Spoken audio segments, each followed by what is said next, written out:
Assalamualaikum warahmatullahi wabarakatuh. Salam sukses, salam sejahtera buat petani porang Indonesia. Semoga kawan-kawan petani porang dimanapun berada selalu dalam keadaan sehat walafiat, serta diberikan rizki yang melimpah serta barokah. Amin ya robbal alamin.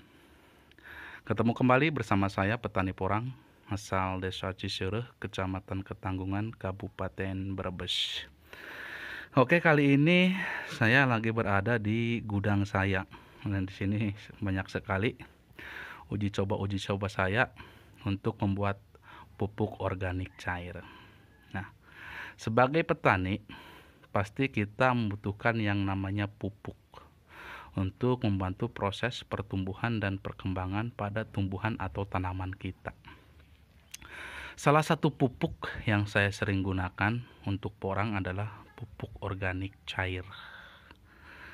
Selama saya budidaya porang, saya melakukan beberapa pembuatan pupuk organik cair yang saya dapatkan atau referensinya berdasarkan dari sumber YouTube ataupun dari referensi buku-buku yang ada di Google. Buat kawan-kawan petani porang, pasti juga merasakan hal yang sama seperti apa yang saya rasakan. Jadi selama bertanam porang, pasti kawan-kawan juga sering membuat yang namanya POC, pupuk organik cair, untuk membantu pertumbuhan dan perkembangan pada tanaman porang kita. Pupuk organik cair yang bagus adalah pupuk yang mengandung unsur makro dan mikro. Salah satu unsur makro yang dibutuhkan oleh tumbuhan adalah kalium, di mana kalium ini sangat membantu sekali dalam proses fotosintesis yang berlangsung di daun. Karena hasil fotosintesis ini nanti menghasilkan glukosa dan energi. Glukosa itu penting bagi pertumbuhan umbi. Karena sebagai petani porang saya yakin semuanya ingin umbinya yang besar-besar. Kalau bisa mencapai 5 kilo bahkan sampai 8 kilo. Sehingga penting keberlangsungan proses fotosintesis pada daun. Nah, salah satu zat yang dibutuhkan adalah kalium. Untuk mendapatkan zat kalium dalam pengolahan pupuk organik cair, salah satu bahan yang digunakan adalah sabut kelapa. Jadi sabut kelapa ini tinggi akan kalium, kawan-kawan. Saya biasanya menggunakan dalam membuat POC, bahan salah satunya adalah sabut kelapa. Tetapi dalam penggunaan sabut kelapa tidak begitu saja langsung diaplikasikan. Karena kita tahu dalam sabut kelapa juga ada yang namanya mengandung unsur zat tanin. Zat tanin ini adalah zat yang bisa menghambat pertumbuhan tanaman atau tumbuhan porang kita.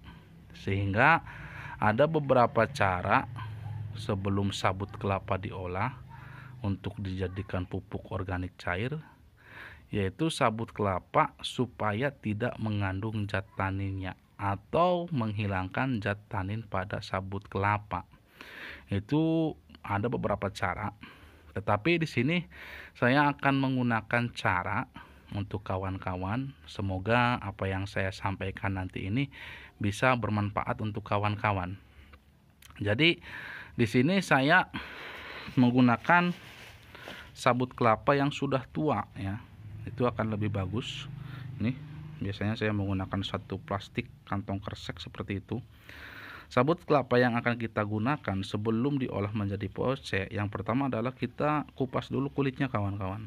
Kupas dulu kulitnya supaya nanti dalam proses pembuatan pupuk organik cair dalam fermentasinya akan lebih maksimal. Nah, yang saya katakan tadi bahwa dalam sabut kelapa selain mengandung zat kalium ada juga mengandung zat tanin yang bisa menghambat pertumbuhan. Nah, bagaimana sih caranya supaya pada sabut kelapa ini zat taninnya bisa hilang? Nah, kali ini saya akan memberikan cara yang sangat mudah dan simple dan terbukti berhasil. Jadi, sabut kelapa yang kita akan gunakan sebelumnya kita rendam pada air panas terlebih dahulu. Biasanya saya menggunakan air panas satu ember ya, satu ember hitam itu. Biasanya saya kasih penuh satu ember yang hitam itu menggunakan air yang masih panas. Nah, setelah itu sabut kelapa yang akan kita gunakan untuk membuat POC dimasukkan semua kepada ember yang sudah terisi air panas. Nah, setelah itu kita diamkan selama 1-2 jam. Supaya apa? Supaya zat tanin pada sabut kelapa itu bisa berkurang atau hilang. Nah, setelah 1-2 jam direndam di air panas, kemudian kita buang air panasnya. Ya, kita buang air panasnya, dipisahkan dengan sabut kelapa. Setelah itu, sabut kelapa yang sudah direndam kita cuci kembali menggunakan air biasa sambil diinjak-injak supaya zat tanin yang tersisa bisa juga akan hilang. Jadi, sabut kelapa yang sudah direndam air panas kemudian kita cuci kembali menggunakan air biasa sambil diinjak-injak. Nah, setelah itu kita jemur sabut kelapa yang sudah kita cuci dengan air biasa.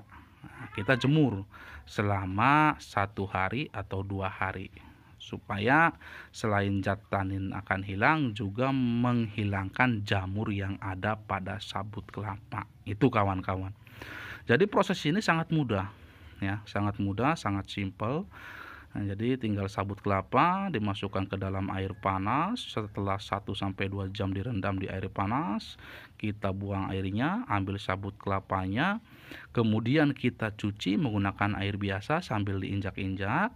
Setelah itu kita keringkan dengan cara dijemur 1-2 hari. Nah, itu baru nanti kita bisa diolah menjadi pupuk organik cair dengan ditambahkan bahan-bahan yang lain. Simpel kan, kawan-kawan?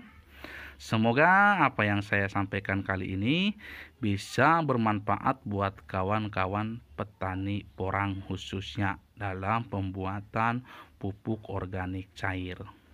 Jangan lupa subscribe di channel saya, channel Hanin Porang, karena subscribe itu gratis supaya channel saya bisa lebih berkembang dan saya bisa berbagi ilmu dengan kawan-kawan. Sekian saja dari saya akhiri. Wabillahi taufiq walhidayah. Wassalamualaikum warahmatullahi wabarakatuh.